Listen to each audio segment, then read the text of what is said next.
감사합니다. 오늘 하루도 덤으로 살게 하시고 질병과 사고가 너무 많습니다. 하룻밤 사이에 무슨 일이 일어날지 어떻게 될지 모르는 세상 가운데 우리를 지켜주셔서 오늘 하루도 눈뜨게 하시고 교회 나와 새벽 기도하게 하시고 하나님 앞에 나오게 하시니 감사함을 드립니다. 하루도 원망하지 말고 감사하면서 주 안에서 하루를 살게 하시고 성도들 가정에 우리 산업에 은혜와 평강이 넘쳐나게 하여 주시고 하나님의 능력으로 하루를 살아가게 하여 주시옵소서. 하나님의 눈동자같이 지켜주시고 수요일날 설교처럼 산들이 예루살렘을 두른 것 같이 여호와께서 성도들의 기업을 둘러주시고 새벽에 나올 수 있는 건강을 허락하여 주시고 운전해서 나오는 두 형제의 하나님 아버지 핸들을 주관하여 주셔서 안전운행케 하여 주시고 오고 가는 길 지켜주시고 새벽에 나올 수 있는 체력과 건강 더하여 주시옵소서. 우리 성도들이 가까이 있으면 새벽기도 나올 성도들이 많은데 다니엘 창문으로 예배드리는 모든 성도들에게 은혜를 더하여 주시고 교회가 날로 날로 부흥하고 차고 넘치게 하시고 오병의 기적이 교회와 성도들의 가정에 넘쳐나게 하여 주시옵소서. 오늘도 광야 같은 이스라엘 백성들에게 매일 아침마다 만나를 내려주신 하나님, 이 새벽에 오늘 하루 살아갈 수 있는 일용할 양식인 만나를 내려 주시옵소서. 내 힘으로 능력으로 고집으로가 아니라 주님의 은혜로 살아가는 하루가 되게 하여 주시옵소서. 예수님의 이름으로 기도드리옵나이다. 아멘. 이 고린도 교회는 바울이 2차 선교 여행할 때 개척한 교회입니다. 자기가 직접 개척했습니다.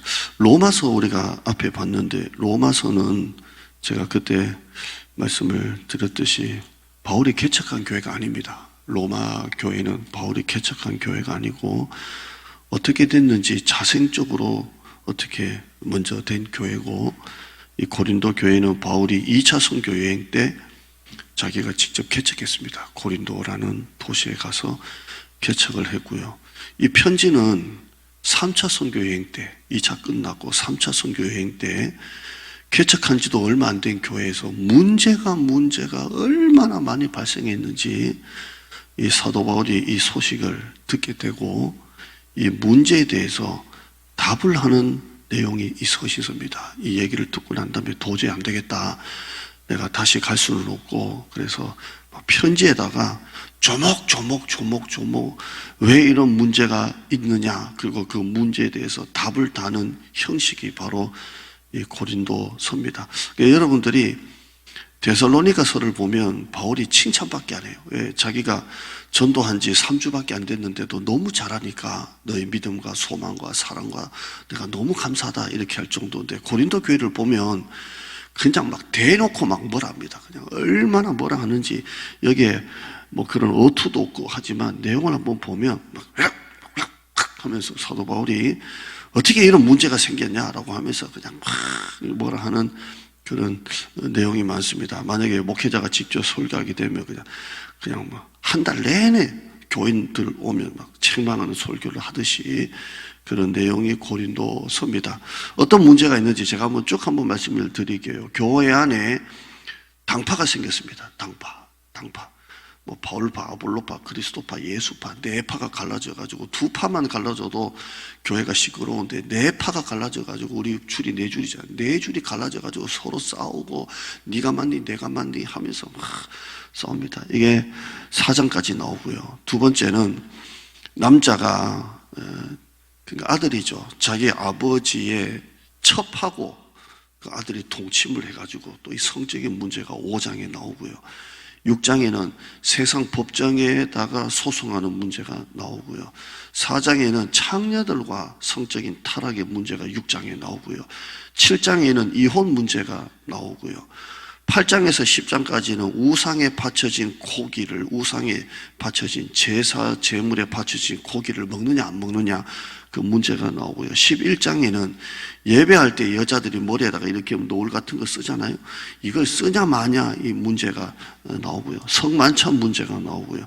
지금 저는 모르겠지만 가톨릭은 이렇게 한 번씩 TV를 보면 절기 때인가 모르겠습니다만 이렇게 여자들이 뭐 이렇게 쓰더라고요. 쓰고 그 문제가 나오고요. 12장에서 14장에는 은사에 대한 문제가 나옵니다. 특별히 방언을 해야 되느냐 말아야 되느냐 뭐 이런 문제가 나오고, 그 사도 바울이 그 사이에다가 사랑장을 집어넣어 가지고 은사가 문제가 아니고 사랑으로 해야지 이런 내용이 나오고, 15장에는 부활을 부정하는 문제, 죽은 자의 부활이 있냐 없냐 이 문제가 나옵니다. 9가지 문제가 나왔습니다. 그래서 사도 바울은 이 문제에 대해서 조목조목 이렇게 해라, 이렇게 해라, 이렇게 해라, 이렇게 해라 하는 내용이 나옵니다.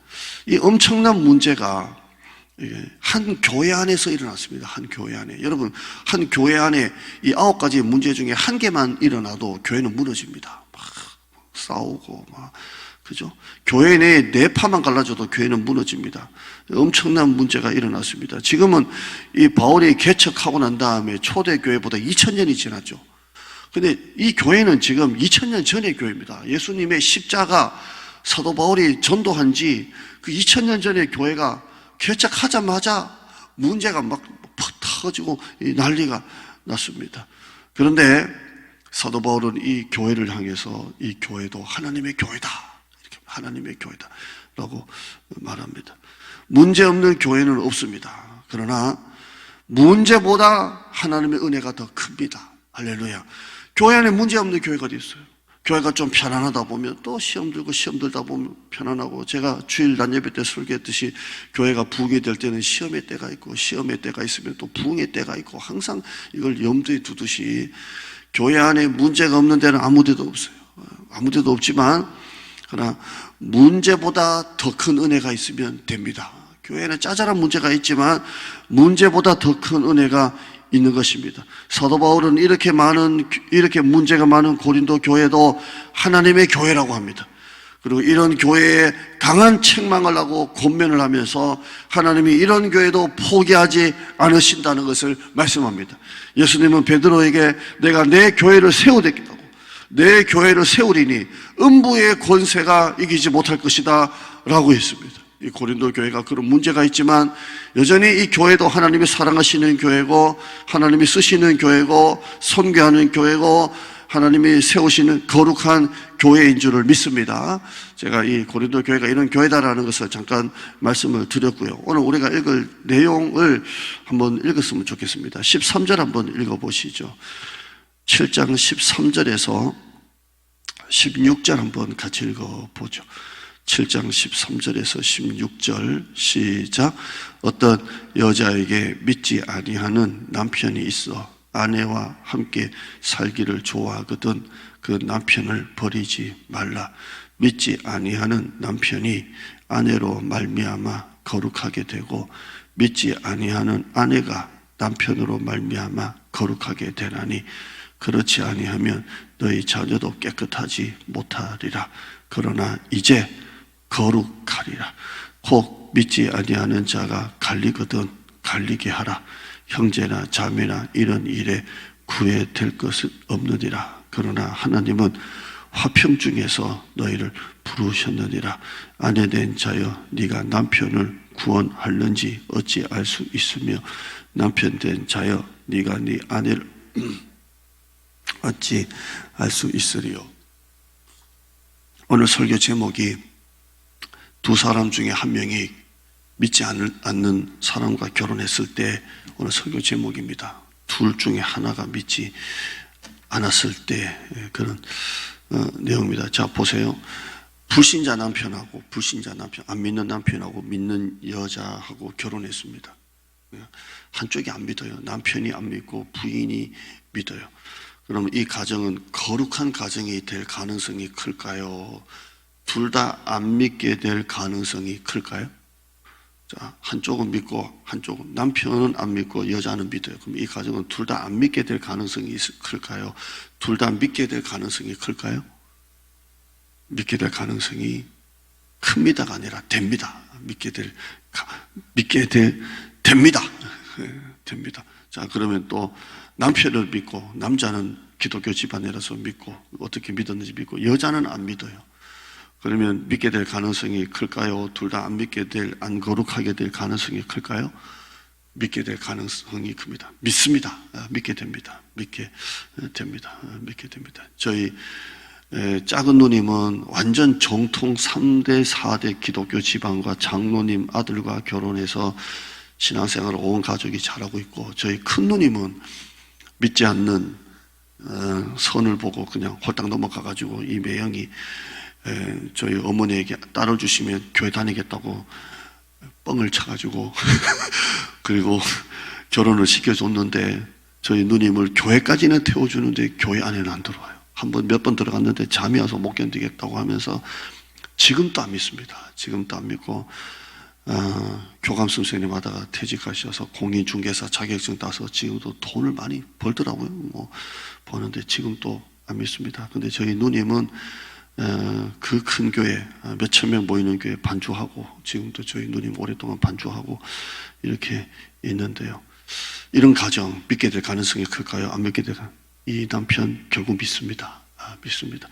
자, 그러면 둘 중에 하나가 믿지 않습니다. 그럼 여기서 태어난 아이, 여기서 둘 중에 하나가 믿지 않아요? 그럼 여기서 태어난 아이가 믿게 될 가능성이 클까요? 안 믿게 될 가능성이 클까요? 거룩하게 될 가능성이 클까요? 안 거룩하게 될 가능성이 클까요? 이 자녀도 거룩하게 됩니다. 이 자녀도 믿는 자녀가 됩니다. 그러니까 다른 말로 하면 하나님을 믿는 한 사람이 그 가정을 살린다는 거예요. 그 한 사람이 가정을 구원시킨다는 거예요. 아멘. 저도 결혼했을 때 저는 도시에 살아서 모르겠는데 저희 사모가 이제 시골이 이제 친정이잖아요. 그래서 처갓집에 결혼해서 가니까 명절날 그 큰아버지, 작은아버지, 저희 장인이 셋째 아들인데 삼형제의 식구들이 한 집에 다 모이는 거예요. 세상에 또 그런 거 처음 봤네. 큰 집에 자식이 한 7명, 작은 집에 5명. 우리 처갓집에 하나, 둘, 딸 넷에, 딸 넷인가? 딸 넷에 아들 5. 여기 다 모였다고 생각해봐. 와, 세상에 나는 그런, 한 집, 노래를 시키면, 노래해봐. 옛날에 그랬죠. 노래해봐. 이서방 노래해봐. 노래할 줄 모르는데 해봐. 찬송가 막, 부르고. 재미없어. 막 이러는데. 저희 아버님 또 총각 때 예수 믿어가지고 노래 시키면 저희 아버님도 찬송 불러가지고 뭐 그런 거 부르냐 했는데, 저희 집안은 다 믿는 집안이고 그래요. 그러나 집안에 여자 혼자 또 남자 혼자 믿지 않는 둘이 결혼해도 그 한 가정은 거룩하게 됩니다. 이렇게 말할 수 있죠. 목사님, 내 남편을 몰라서 그렇다고. 이 남편이 술도 얼마나 좋아하고 맨날 노는 거 좋아하고 주일날 되면 막 골프 치고 막 세상 다니는 거 좋아하고 뭐 얼마나 운동을 좋아해가지고 뭐 축구도 하고 뭐 탁구도 하고 뭐 배드민턴도 하고 뭐 골프도 하고. 이 남편 교회 나올 가능성이 없어요. 목사님, 우리 애들 몰라서 그런데 얘들이 교회 엄마 아빠가 그렇게 아빠가 교회 나가지고. 목사님은 몰라요. 믿을 가능성이 없어요. 세상 사람들 다 전도해도 우리 아내만큼은, 뭐 남편만큼은 애들은 전도가 안 돼요 라고 하지만 아니에요. 오늘 성경에 보면 한 사람을 통해 온 가족이 믿게 되는 구원의 역사가 있다라고 말씀하고 있습니다. 오늘 한번 말씀 한번 보시죠. 이걸 믿지 않는 사람과 억지로 만나서 뭐 무조건 결혼해라라는 면죄부를 주는 게 아니라 성경이 그렇게 되어 있습니다. 사도 바울이 이 문제까지 얘기하는 겁니다. 13절 한번 볼까요? 13절 보면 12절부터 그런 내용이, 12절 끝에 보면 12절 가운데 어떤 형제에게 믿지 아니하는 아내가 있어. 근데 여자가 남편과 함께 살기를 좋아하거든. 그를 안 믿는다고 해서 버리지 마라. 또 반대로 13절에 어떤 여자에게 믿지 아니하는 남편이 있어. 그 부인이 좋아서 그 아내와 함께 살기를 좋아하거든. 내가 믿는다고 해서 그 남편을 버리지 말라. 그렇다고 이혼하지 말라는 거예요. 하지 말라. 14절 한번 읽어볼까요? 같이요. 시작. 믿지 아니하는 남편이 아내로 말미암아 거룩하게 되고, 믿지 아니하는 아내가 남편으로 말미암아 거룩하게 되나니. 이렇게 돼 있어요. 그러니까 거룩한 한 남편이 거룩한 한 아내가 반드시 바꿀 수가 있습니다. 아멘. 근데 14절에 그렇지 아니하면 너희 자녀도 깨끗하지 못하리니, 그러나 이제 거룩하니라 라고 돼 있어요. 그런 일은 없다는 거예요. 끝까지 눈물로 기도하고, 지금 또 우리 성도 중에 남편을 위해서, 아내를 위해서 눈물로 기도하는 가정이 있습니다. 자기는 교회 나오는데 교회 안 나오는 부인, 또 남편을 위해서 기도하는 가정, 자녀를 위해서 기도하는 가정이 있습니다. 어릴 때 교회 그렇게 열심히 다녀도 지금 교회도 안 다니는 자녀가 있지만, 그러나 이제 거룩하니라, 거룩하니라, 거룩하니라. 15절에 혹시나 믿지 아니하는 자가 갈리거든 억지로 하기는 하지 마라. 구애는 받지 마라. 15절에. 그러나 15절에 하나님은 화평 중에서 너희를 부르셨느니라. 그러니까 뭐 그걸 억지로는 하지 말지만, 그러나 하나님은 화평 중에 너희를 부르셨다. 그리고 16절 한번 읽어볼까요? 16절에 참 이렇게 결론입니다. 이 내용 속에 16절에 아내된 자여 네가 남편을 구원할는지 어찌 알 수 있으며, 남편된 자여 네가 네 아내를 구원할는지 어찌 알 수 있으리요. 이게 무슨 말입니까? 구원할 수 있다는 거예요. 아내된 자여 네가 남편을 구원할 수 있는데 어찌 네가 그걸 알 수 있으면서 그래서 돼요 안 돼요 말할 수 있냐. 남편된 자여 네가 네 아내를 구원할 수 있는지 네가 모르는데 어떻게 된다 안 된다 말할 수 있냐. 이 말은 된다는 겁니다. 여러분, 거룩한 한 사람이 가정을 변화시킵니다. 거룩한 한 사람이 집안을 다 변화시킵니다. 저는 저희 사모, 맨날 자랑하는, 하나님 앞에 이것만큼은 자랑할 수 있는, 결혼하기 전에 우리 사모 세례받게 하고 결혼한 줄 믿습니다. 그래서 누가 뭐 사모님 좋다고 막 목사님 결혼 잘했다고 할 때마다 내가 이 카드를 꺼내가지고 몰라서 그러지 내가 우리 사모 세례받게 하고 결혼했다고 합니다. 그래서 누가 결혼 더 잘했습니까? 사모가 결혼 잘했습니다. 예, 오늘 설교 결론입니다. 기도하겠습니다. 하나님 감사합니다. 문제가 많은 교회, 한 개 문제만 터져도 교회가 난리가 나고 무너지기도 하는데, 첫 번째 문제는 두 당파도 아니고 네 당파로 갈라져서 난리가 난 교회인데, 그러나 그 교회는 문제보다 더 큰 하나님의 은혜 말씀이 있어서 음부의 권세가 이기지 못하리니, 교회 안에 문제가 왜 없겠습니까? 시험이 왜 없겠습니까? 좀 교회가 편안하다 싶으면 또 교회가 어려움이 오고 시험이 오고 부흥하다 싶으면 또 침체가 되기도 하고 그렇습니다. 그러나 교회는 하나님의 교회입니다. 하나님이 함께 하시고 목사가 기도하고 교회 장로와 중직자와 성도들이 기도하는 교회는 문제가 있어도 그 문제를 넘어가는 은혜가 더 큰 교회인 줄 믿습니다. 둘 중 하나가 믿지 않을 때 어찌 알 수 있으리요? 어찌 네가 알 수 있으리요? 믿지 아니하는 아내가 너로 말미암아 믿게 될지 네가 어떻게 알고, 믿지 않는 남편이 너 때문에 믿게 될지 어찌 알 수 있으리요? 어찌 알 수 있으리요? 라고 말했습니다. 구원은 하나님의 역사입니다. 지금도 우리 가운데 배우자의 믿음을 위하여, 자녀들의 믿음을 위하여, 부모님의 믿음을 위하여, 가족 식구들 구원을 위하여 기도하는 가정들이 있다면 이 말씀을 꼭 듣고 포기하지 않으면 됩니다. 기도를 포기하지 아니하고, 믿지 아니하는 남편이 믿는 아내로 말미암아 거룩해지고, 믿지 아니하는 아내가 믿는 남편으로 말미암아 거룩해지고, 우리 자녀들도 우리로 말미암아, 부부로 말미암아 거룩하게 되는 그런 구원의 역사가 가족 안에서 일어날 줄 믿습니다. 또 우리 성도들 이미 잘 믿고 있지만 항상 남편의 믿음을 위해서 기도하고, 아내의 믿음을 위해서 기도하고, 자녀의 믿음을 위해서 기도하는 가정들 되어지게 하여 주시옵소서. 우리가 금요일 거듭만 맞이자 금요 특별 기도회가 이제는 마쳤지만, 이제 금요 기도회 올해까지는 없지만 내년에 우리 교회가 가정교회 놓고 기도하고, 성가대 놓고 기도하고, 또 금요 기도회 놓고 기도합니다. 하나님, 교회가 기도해야 교회가 부흥하고, 모여서 자꾸 예배드리고 기도해야 교회가 부흥될 줄 믿습니다. 안 모이는 교회는 부흥 안 하고, 모이는 교회는 부흥하고, 부흥하는 교회는 모이고, 잘 되는 교회는 자꾸 모입니다. 그런 교회가 되게 하셔서 이제 이사 1주년 지났고, 우리 입당 예배 12월 3일입니다. 이제 올해가 지나고 내년에 우리가 정말 또 새로운 하나님의 부흥의 역사를 만들어 나가게 하여 주시옵소서. 한 사람 한 사람 축복하시고 성도들의 산업을 축복하시고 절대로 낙심하지 말고 지치고 힘든 일이 많고 참 중간중간마다 참 그만두고 싶고 정말 주저앉고 싶을 때가 많을 탈지라도 일어나라. 내가 너와 함께 하겠다. 놀라지 말라. 두려워하지 말라. 대저 나는 너의 하나님이다 라는 말씀을 붙들고 말씀에 의지하여 일어나는 우리 성도들 되게 하여 주시옵소서. 예수님의 이름으로 기도드려나이다. 아멘.